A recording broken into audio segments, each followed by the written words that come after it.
much indeed for inviting me back to Antwerp. I can hardly thank you for also organising the weather, but that's a bonus. And it just shows our commitment to this subject.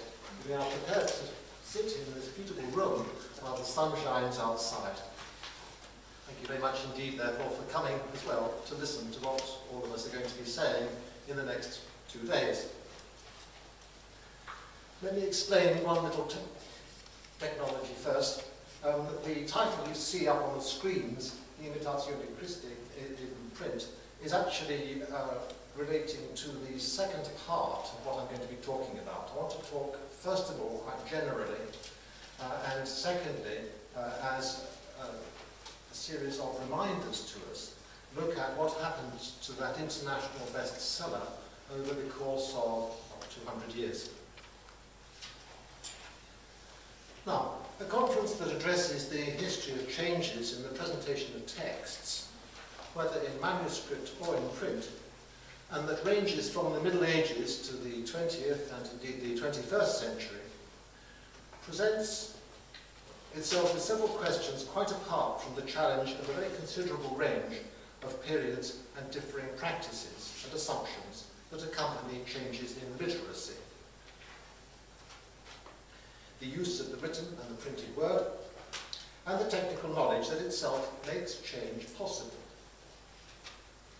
At the risk of asking too much, in this first of all papers in this conference, I want you also to have in mind a little of the linked and further question and challenge. How much do people actually notice change? And how can we determine this from different kinds of historical evidence?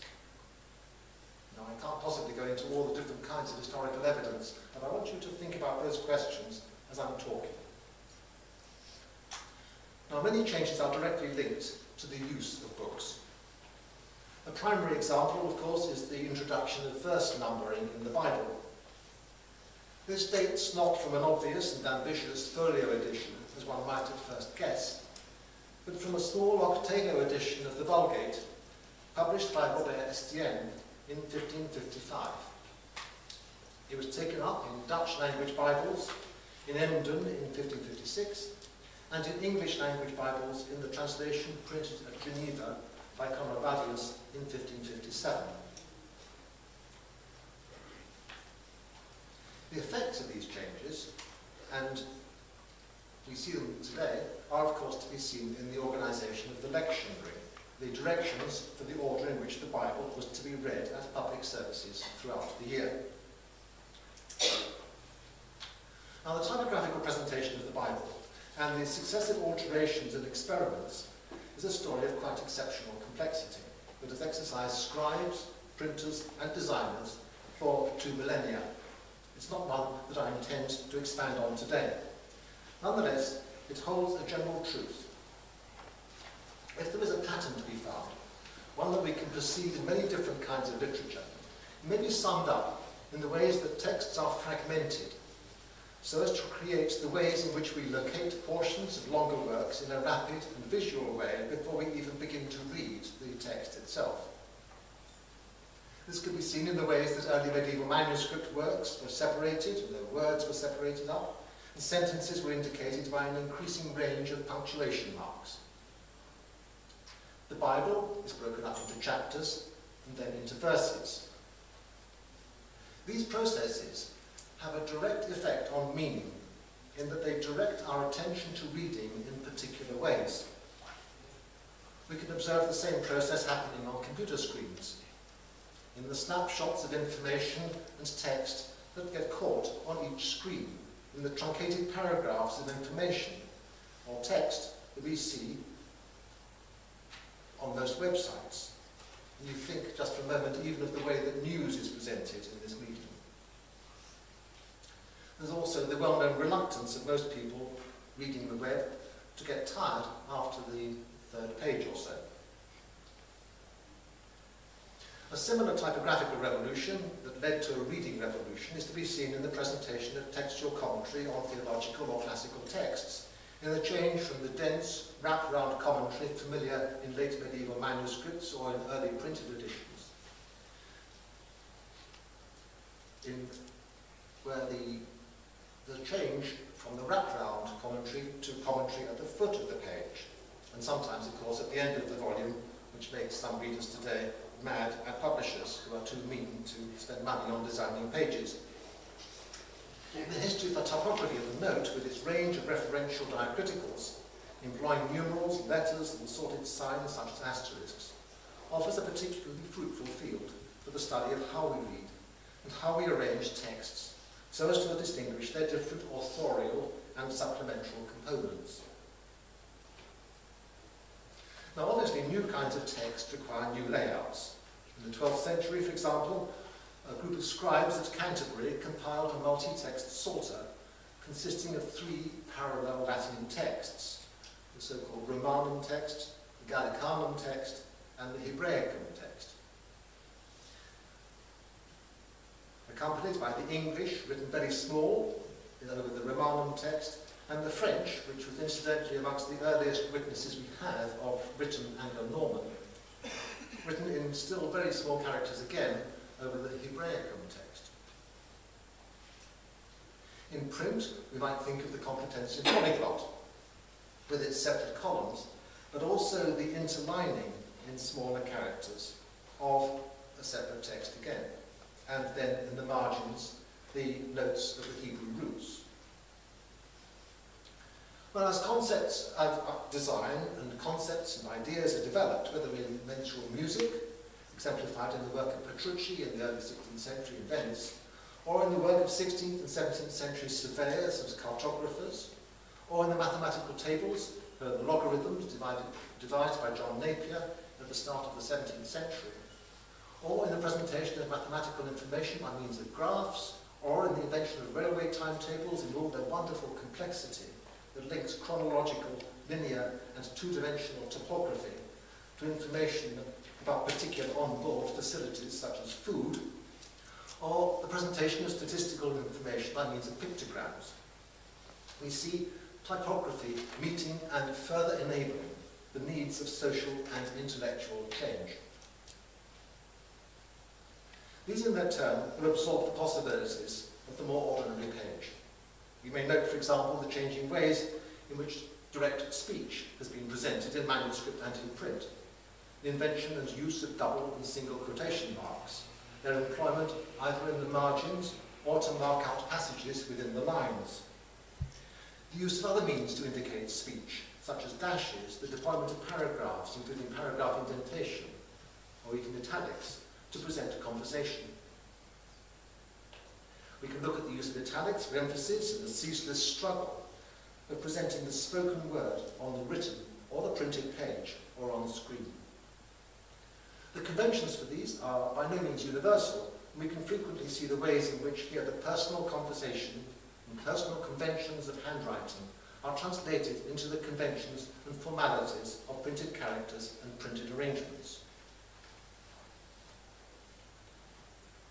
Now, much of the history of the appearance of print has not unnaturally followed the preoccupations of type founders, printers, and their relationships to the written word. For this, we have a vocabulary, which, if very far from universally accepted or universally applicable, does at least have the bones of convention that make the management of print and of type manufacturing trades possible. We may need to look further at our own vocabulary as we try and work out how to explain what's going on the page or the screen.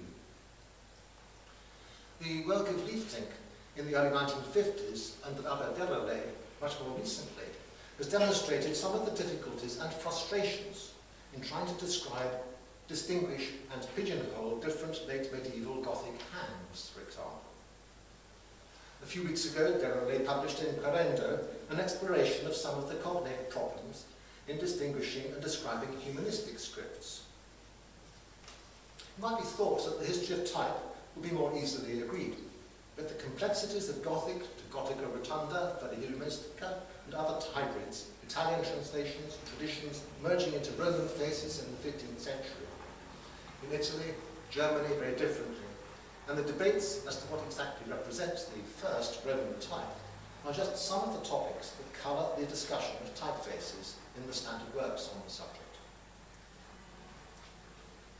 There are then the more obvious derivations of the written word in type. The complex relationships of Gothic to Roman forms, the variations both in typographic history of the 15th and 16th century and much later, the relationship of italic handwriting to italic type, and the extent to which it was or was not absorbed into local and eventually national traditions, or the ways in which Roman type displaced black letter, faster for some purposes than for others. As an example, in London, in the end of the 17th century, the diarist Samuel Pepys noted the change from black letter to Roman type in popular street ballads, and associated the change with roughly the turn of the century. And he wrote in his own catalogue of his collection of these street ballads, "My collection of ballads continued to the year 1700, when the form, till then peculiar thereto, viz. Of the black letter with pictures, seems, for cheapness' sake, wholly laid aside, for that of the white letter without pictures."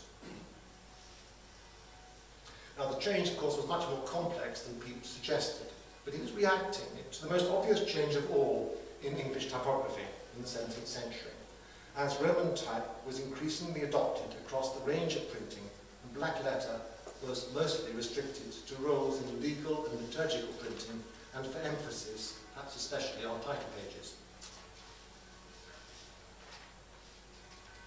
Now, Samuel Pepys, even in so limited a field as sheet ballads, sold on the streets for very little money, and he possessed an exceptional collection of these things, he could be so approximate in his history, and so wrong in his summary of the English typographic tradition. How much greater is the potential for misjudging developments and change in the infinitely more complicated issues raised in the design of books? They're created for so many purposes, subjects, social groups, and reading skills. Samuel Pepys was, of course, concerned only with English printing, or more specifically still, with London. In that, there is a limitation that does not always help us in our understanding. For the history of typographic conventions and of typographic change is emphatically an international subject. International because books are traded and read internationally. Printers move between countries, new editions of books may be printed far from where they were first begat, and because the very foundations of printing, the type founding trades, are international in the 20th century as in the 15th. Such issues incidentally remind us of one of the most important, if so far unspoken, purposes of this conference, as we move away from the series of national histories of the book that have dominated much of the history of the book during the past 30 or so years. The subject is unavoidably international and always benefits from being thought so. Now, we should be looking at some of these issues in the next few days, but I want to raise here a question that underlies all our studies.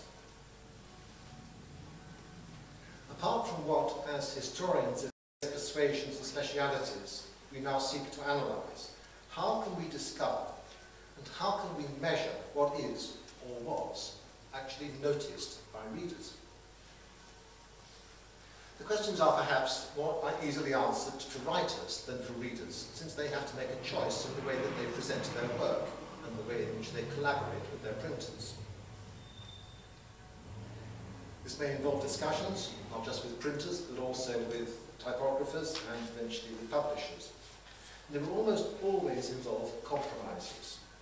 We can at least recognise a purpose behind it. We cannot do so readily with readers.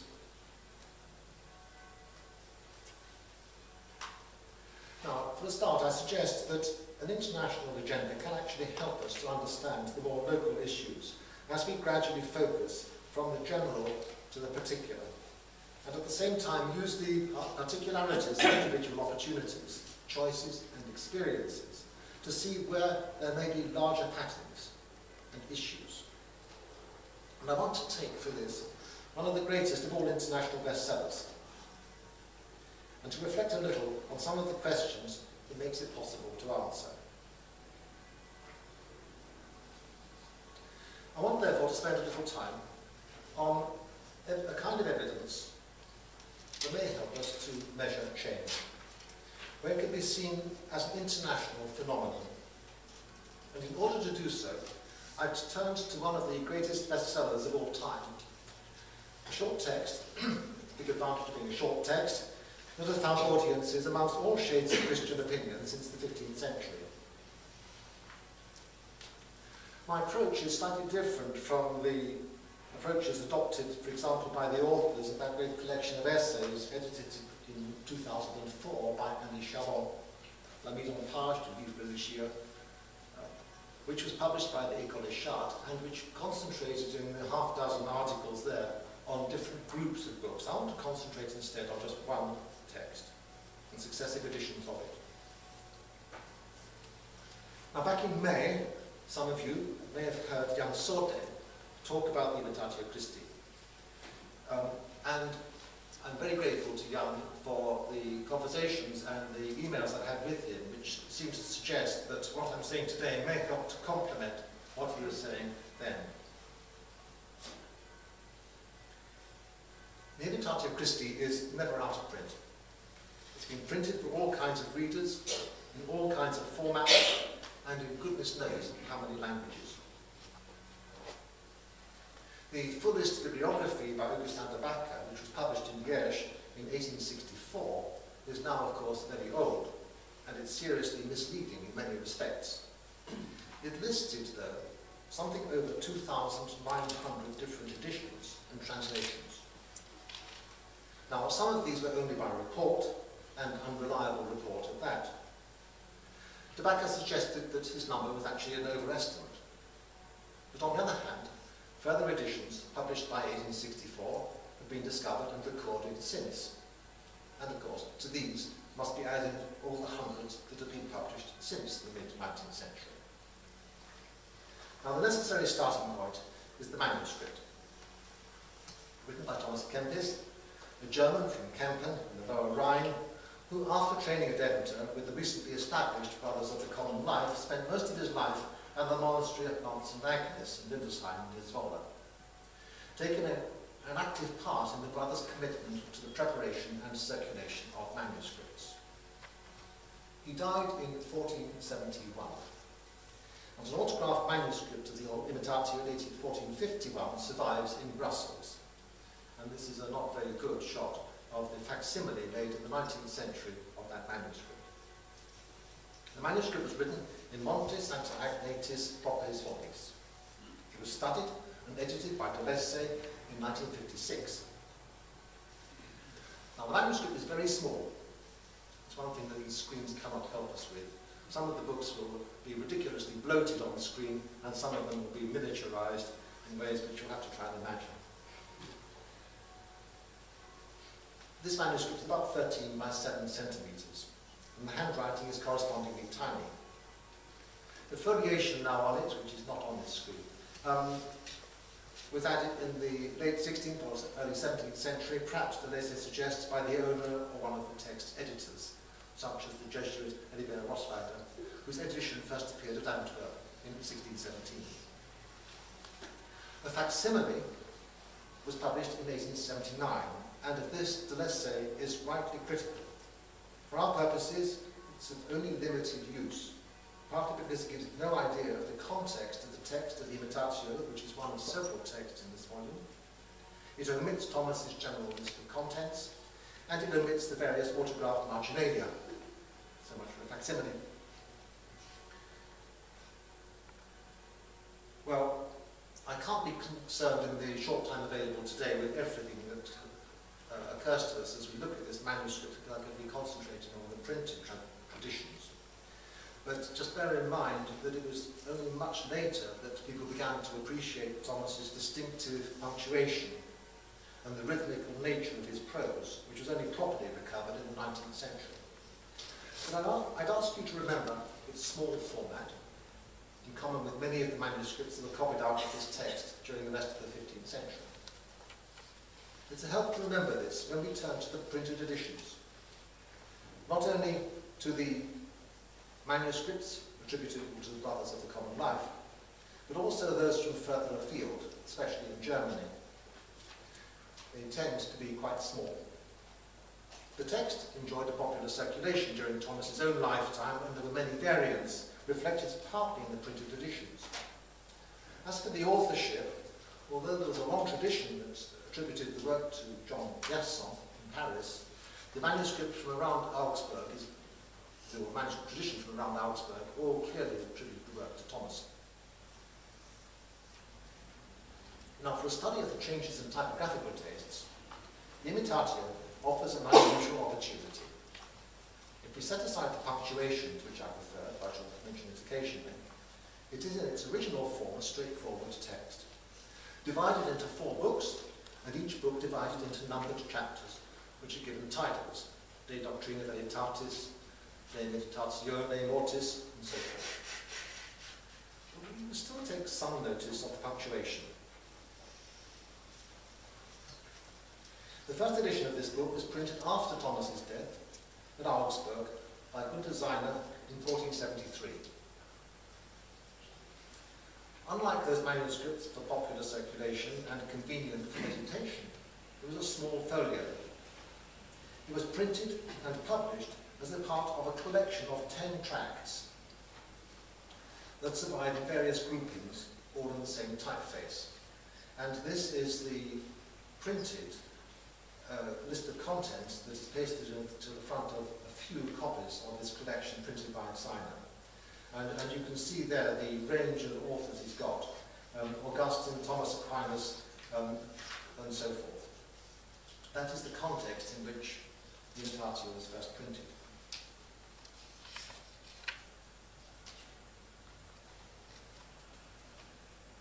But you'll notice in the text that Seiner's edition was punctuated pretty minimally, using a full stop at midpoint that occasionally coincides with a colon in the autograph. Now, the sequence of the editions of the Imitatio in this first edition from Augsburg in 1473 is perhaps a reminder of the continuing power of the manuscript as a means for circulation. This book did not become an instant bestseller in print. The next edition appeared at Venice, but not until 1483, 10 years after Augsburg. There was no edition in the Low Countries until an undated one by Alistair Westphalia in the mid-1480s, and that was a quarto. It too ignored Thomas's punctuation, as it used midpoints for full stops, besides introducing a few vertical slashes, roughly where we might put commas today. It was not set from the Augsburg edition, a fact which is immediately obvious right from the start, since it was attributed at the head of the text to Jean Gerson, Chancellor of the University of Paris. And in the opening quotation from the Gospels, qui sequitur me non ambulat in tenebris, sed habebat lumen vitae, is longer by 4 words than that in the autograph or the Augsburg edition. In other words, we are already with another textual tradition again. Now, given the appeal of this book in small format manuscripts to Northern European audiences, it's perhaps surprising that the first octavo edition appeared south of the Alps at Brescia in 1485, 12 years after the issue of Princeps. It was also the first printed in Roman type. The printers were 2 people called Angelus and Jacobus Britannicus, who had established their press in Brescia only a few months earlier, and who in 1486 were to follow their edition of the Imitatio with one of Augustine's sermons, set in the same type to a very similar page design.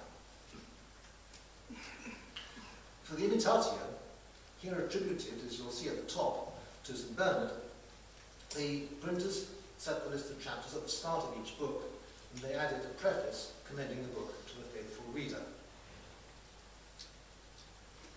Now, with these various points in mind, the varying textual traditions, the move in format from folio to quarto to octavo, the move from Gothic to Roman type, the variations in author attribution, the changes in punctuation, let's now turn to some further typographical changes in the presentation of a text that was, at its heart, a short and comparatively simple text.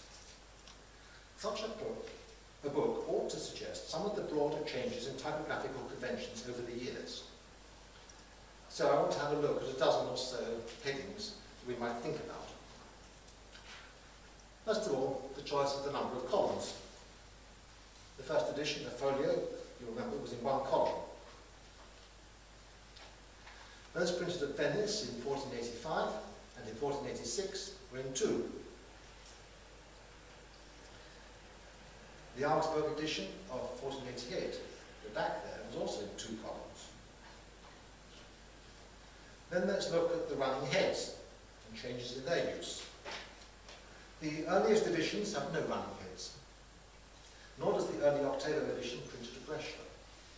On the other hand, a quarto edition of Venice, 1485, has simply the Liber number at the top, as you can see.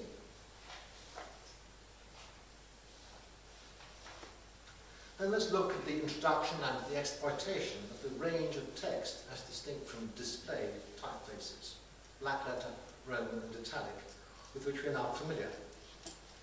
It's of course a main theme in any history of printing between roughly the 1480s and the 1540s. It followed different trajectories in different countries. By the time that Jos Vicentius printed Thomas à Kempis's collected works at Paris in 1523, he was using black letter increasingly sparingly, and only the display. By the 1530s, Roman type was much more widely used. For the 16-row Antwerp edition of 1536,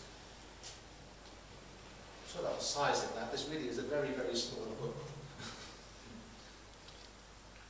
And I already have to put a ruler beside it to warn you how small it is. It was printed by Stelius in Antwerp in 1536, and then there's an Italian version printed at Venice in 1538, also using the Roman type. Then there's the question of the introduction of title pages. Well, there's one from the 1530s.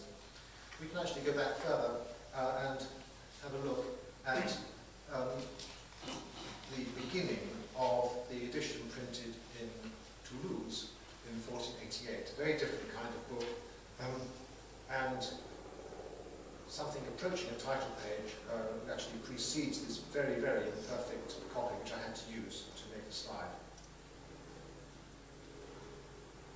Then we can have a look at the next thing, the introduction of foliation.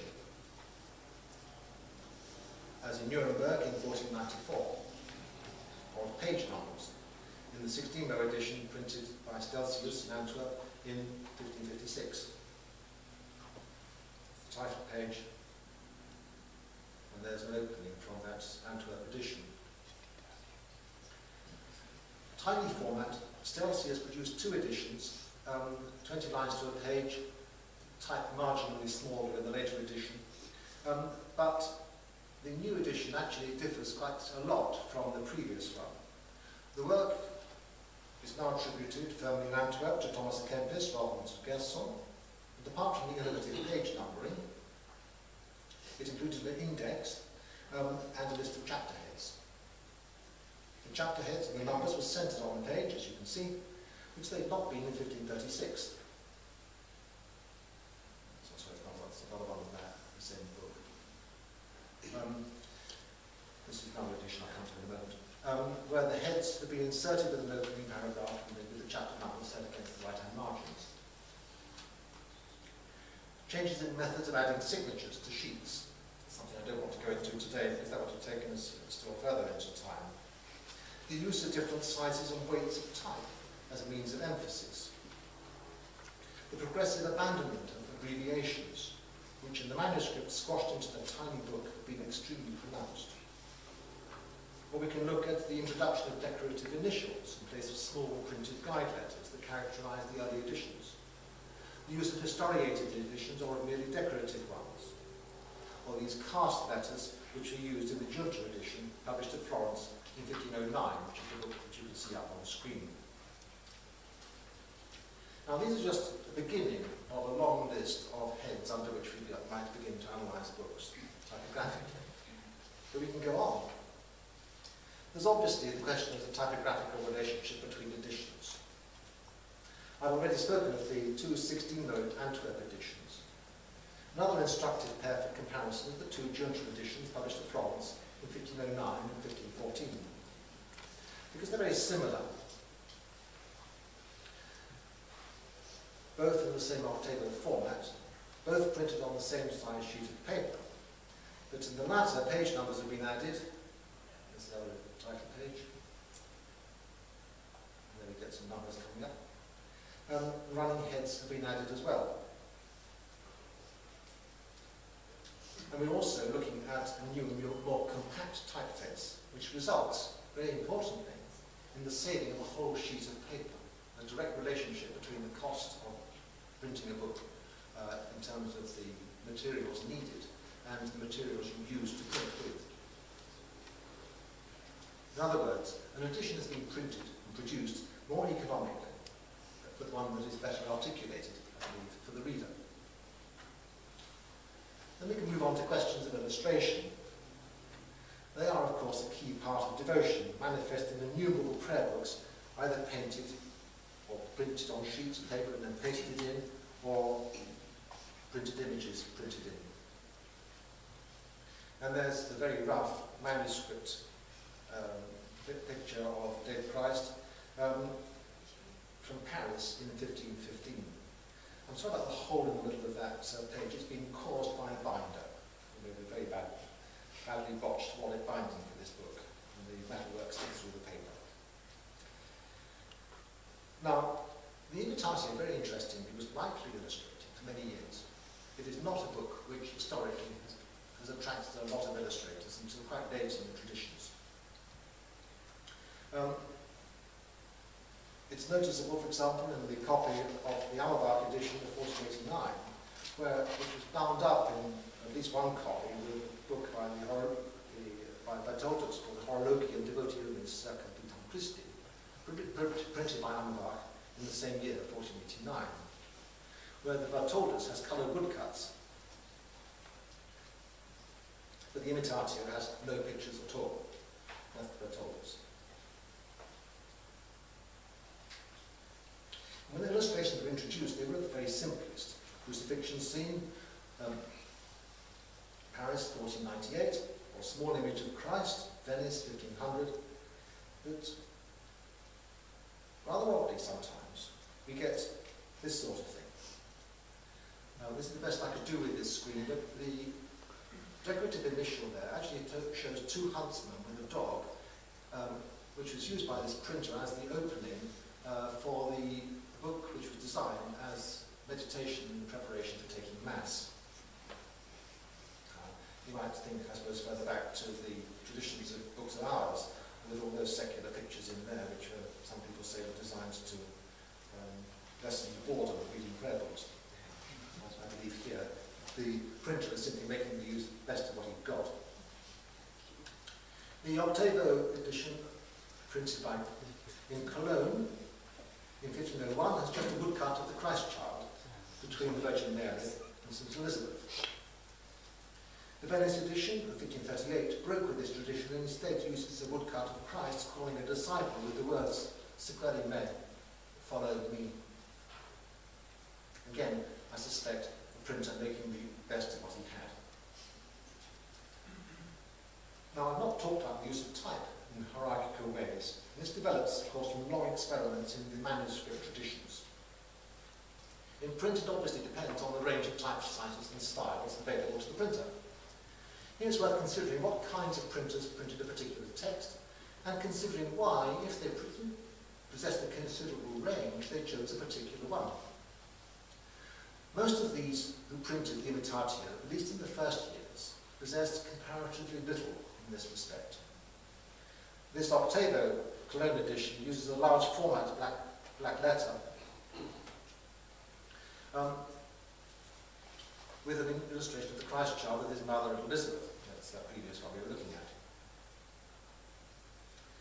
at. And then it uses several sizes of type before finally get to launch the text. Now, the treatment of the margins. Much here depends on the size of the sheet of paper.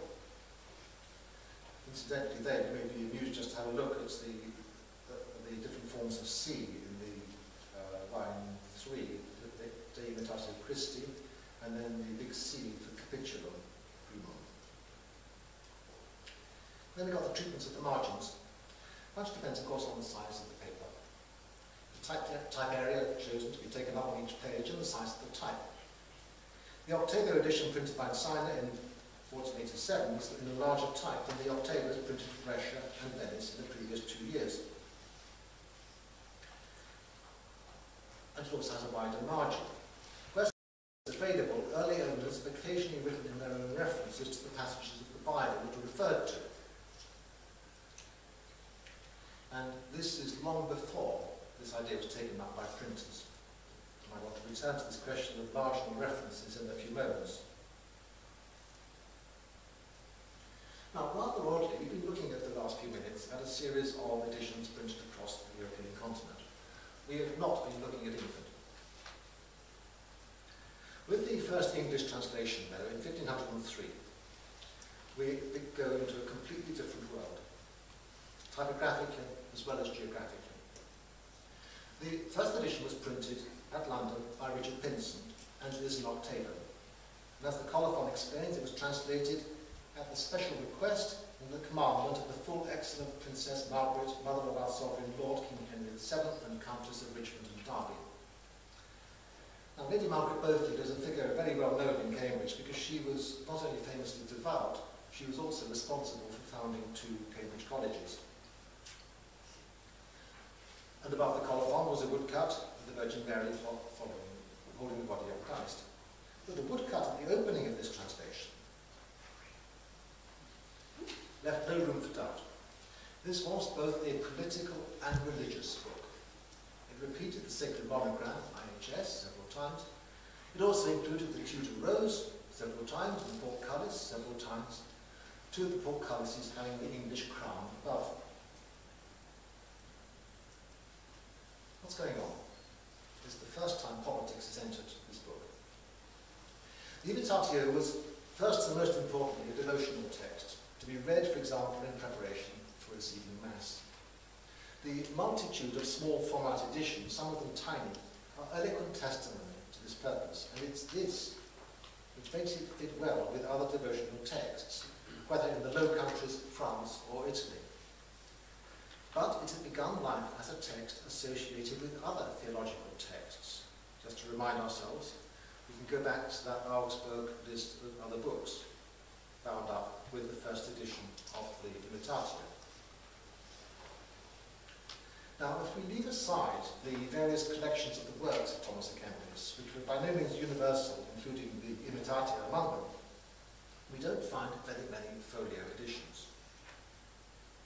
The collected works printed by Hochfelder in Nuremberg in 1494 opens, sure enough, with the Imitatio and has an important exchange of letters between Georg Bickhammer and Peter Damhauser at the start, but it was typographically and editorially straightforward.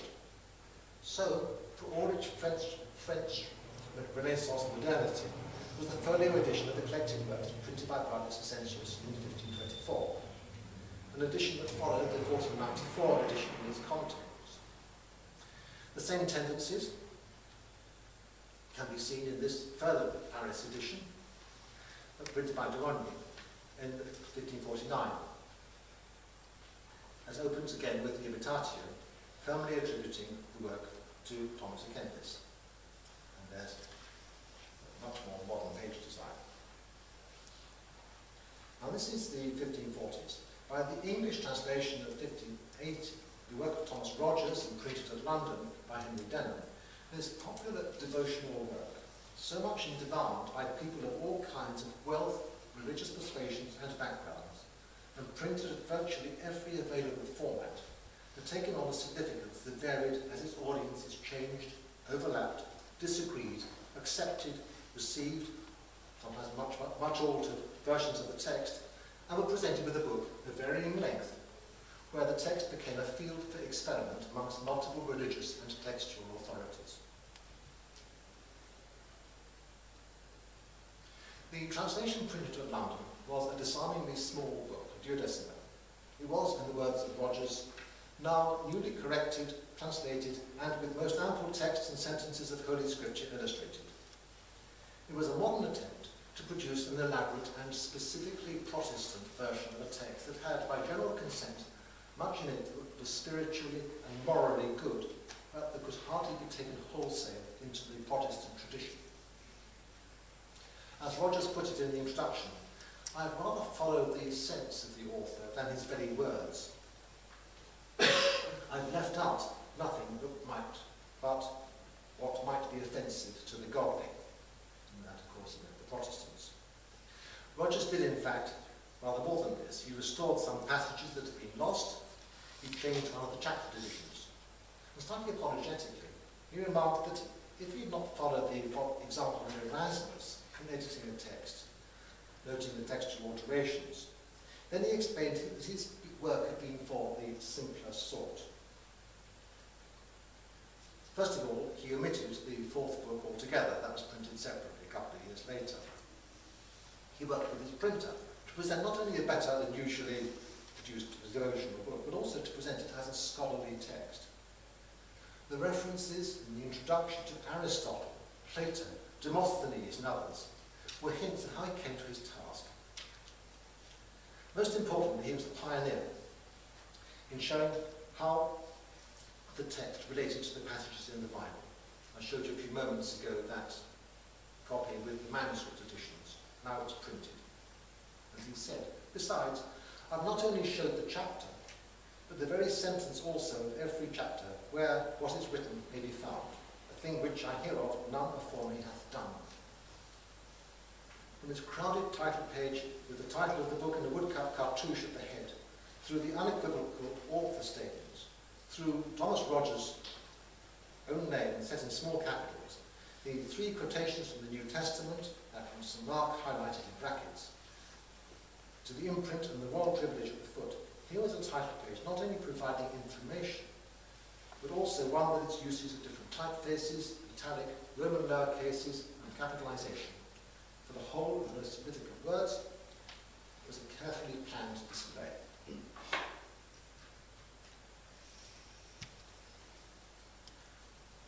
There you just have a look at that for a moment. You must imagine this is a long, thin book, not as a rather wide, chunky book. That's one of the things that computer designers need to sort out. Which is, you see this very, very elaborate and complex title page. London printing is not usually given a very high rating in international histories of printing, but actually when we're looking at this kind of thing, one does have to think again about what it is we mean by good design or good or bad printing. Now, when we move inside the book, for some reason, King David has turned up. We find the same consideration in articulating the text. Have a look at the right-hand side especially, and presenting the way it will help readers. The body of the text has now been broken up into short paragraphs, most of them consisting of a single sentence. The marginal biblical references that Rogers alludes to in his introduction are signalled in the text by superior small letters. The page heads are set out in 2 lines, with 2 sizes of type, so that the chapter number, the subject of the chapter, the page number, and the title of the book can all appear. I've really got the first opening there, but actually each running here is in 2 lines.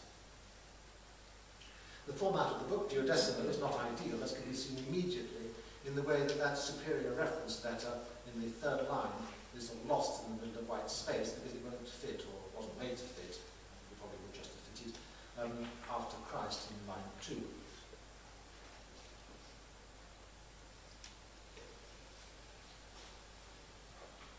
By the end of the 16th century, this popular devotional book, published in several languages across much of Europe, and I haven't mentioned those in Spanish, Dutch, Flemish, Danish, or Polish for a start, and in various formats, was changing into a text demanding some attention as to its received accuracy. The important additions in this respect did not appear in large formats, and it's noticeable how many of them are very small indeed. Sebastian Castalion in Protestant Basel in 1563 had not only altered the book to suit his Protestant tastes, he had apparently wantonly altered the Latin as well. In 1574, in retaliation, the Catholic Francis Tollens at Antwerp dealt with some of Castellio's changes to the Latin, but left the text substantially the same. Then in 1599, Himicus Somalius tackled the book again using various German manuscripts and the manuscript at Liège, in an edition printed by Jan Moretus. Yet another appeared, this time in Paris, when the edition of Constantino Caetano produced his edition in 1616, Edicit ex Vetteri Manuscripti. Now, some of these ideas are to be seen in the important and much longer-lived edition of the Latin text, edited by the Jesuit Emil Roswald, first published by the Moretus Press in 1617 here in Antwerp, and printed on dozens of occasions since, down to modern times. Again, and again disarmingly, this was a duodecimo edition, but this time enhanced with a small engraving on the title page. It was dedicated to the Pope, Paul V, and it included commendations of various great men, Magnorum Virorum, concerning the Imitatio. Again, it included marginal references to biblical passages, but this time without those superior identifiers in the text. The paragraphs were numbered, and there was an index rerum. But the most important part was Roswald's long Vindicia of Thomas à Kempis as the author, followed by a very considerable biography. Now, inevitably and rightly, we tend to concentrate on typographic changes and conventions as they apply to a text that is primarily to be read. But best-selling and long-term books, such as the Imitatio, also generate another kind of interest.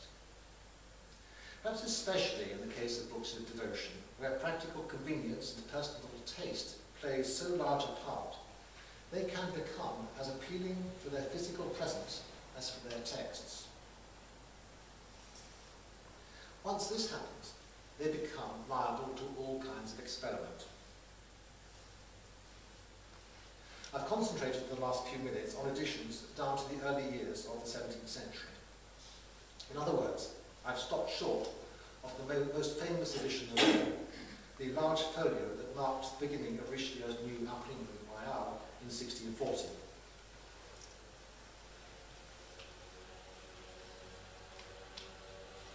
And that is a large folio. A great deal has been written about this printing venture, but the lavish edition of the Imitatio is in fact better viewed in the context of mid-17th century French typographical experiments. Others sought different kinds of markets, such as the octavo edition in French, in Moreau's script type of 1643. That's the page which turns up in books about typography. Books about typography aren't always very good about showing inside, so I think I'll show you an inside here as well. Others sought different kinds of markets, such as this one, or others, smaller ones again, a tiny 12-known Latin edition by Sebastian Martin in 1657. 1640s, 1650s, very interesting period for French experiments in book design, with also some very small English translations appearing as well. Now, some of these decorative and illustrative ideas can be traced back several years earlier. Another, this picture here of the road to Calgary was, of course, on the same scene was on the title page of that Moretus edition you saw a moment or two ago. We can see the same kind of thing in other cities apart from Paris, such as the copiously illustrated editions printed in Rouen in 1653, 1656, or the 24-no edition published in Rouen also in 1656. More seriously, from a textual point of view, we might list Sebastian Cramarcy and his octavo French edition of 1652, dedicated to the king and decorated with vignettes. This was a serious textual exercise, translated according to the title page from the original manuscript. The 17th century witnessed considerable editorial activity for this book, as rival editions jostled for market share. But the impression that emerges is one where the Imitatio had become something more than itself. The book, designed originally as a profoundly serious religious meditation for a Catholic audience was now moving between different countries, between Catholic and Protestant traditions, published in English for the recusant Catholic market in England, published in Latin, published in French, and all kinds of experimental editions. And we see in this a tension which remains in the range of editions available for sale in our own time. And I want to leave you with that word, tension.